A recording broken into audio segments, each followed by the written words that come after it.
Hey guys, I see you're here for another Teaching with Pranks episode, and I want to give you guys some insight into what exactly the prank consists of today. I'm going to be telling my students that this car GPS is actually a webcam, and then I'm going to attempt to convince them that this webcam can actually recognize and act on voice commands. And if they believe me, I'm going to use that opportunity to share with them a philosophical point and turn it into a learning opportunity. So we're bringing all kinds of new technology today. I'm going to try and bust out a voice-activated webcam. Take it to the next level right here. That looks really small, huh? So let's test this sucker out.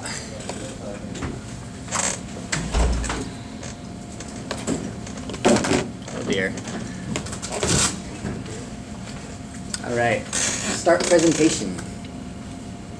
That's not a good sign. Let's try it here. All right. Next slide. Oh, fantastic. Previous slide. Next slide. This technology might be backfiring a little bit. All right, that claim is now banned. I'm only allowed to say that. Yeah. All right, so let's actually do a little bit of a recap here. What was psychological egoism? Along with this was one more concept. Next slide. And this actually helps us stumble on a type of fallacy, which in its Latin name is called post hoc ergo propter hoc. Anyone heard of that before? Post hoc ergo propter hoc. Alright, I heard this fallacy in my psychology class, and they say it in English, so it's a little bit easier to remember. Correlation does not equal causation. So Sam, you're right on the mark here. Correlation does not equal causation. And essentially, let me give an example of this first, actually. Let me give you one more example here. I was in my room, I'm alone in my house, and I sit down in the chair that I have in front of my computer. And right when I sit down, it goes, "Erk." And I was like, oh, that was weird. I don't know where that came from. I sit down again, "Erk." I'm like, oh, okay, my chair's busted. That's it. So I'm down on the ground, I'm looking at the bottom, trying to figure out what might be squeaking. I'm not actually touching the chair yet, and then I hear, "Erk," coming from behind me. And I'm like, oh man, it wasn't the chair at all. It just happened to be the noise happened right when I sat down.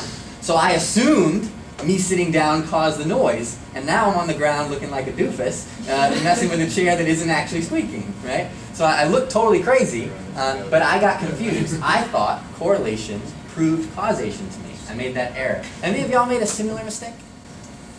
Yeah. You willing to share any personal stories here? Or am I the only one that looks silly today? Yeah. I mean, basically it's like the idea of coincidences versus... Right. We'll often make this mistake when we see a coincidence. All right, next slide. Next slide. Next slide. Oh, wait a minute. This thing isn't even plugged in here. This isn't even a webcam. This is a TomTom GPS for your car. Did y'all think that when I was saying next slide, it actually caused it to change? Well, now y'all have an example, right? You saw in events that were correlated. I spoke, and then the slide changed, but they were just correlated. One did not cause the other. Pushing this little button in my pocket is what ends up causing the slides to change. So now you guys all have an example of this happening as well. This is why I trust it. This is why I trust it. Did y'all see, have y'all ever had any kind of superstitious friends? Was that? Did you notice it? Nice. Have y'all ever noticed like maybe a football fan who's like, I have to wear this jersey on game day so my team will win? My dad. Sure. That is a perfect example of the post hoc ergo propter hoc fallacy. Here's the concept. I wear a shirt, my team wins, and because those two events are correlated, they happen at the same time, I then think, oh, you know what? They won because I wore the shirt, right? And I have a lucky shirt. Because then they lose when you're wearing the shirt too. Now this fallacy happens all the time, right? So much so that I continually point this out to my girlfriend, and I say it in the fancy Latin way because you gotta look smart. But my girlfriend started to catch on here, and then she tried to repeat it to me and totally butchers this, right? So she says like. Post hoc ego poppenhop or something. So it started off really bad, and eventually she started getting better at this every time she saw it. And eventually she said post hoc ergo proper hoc. So she took out the T here. And now me and her just refer to this as proper hawking.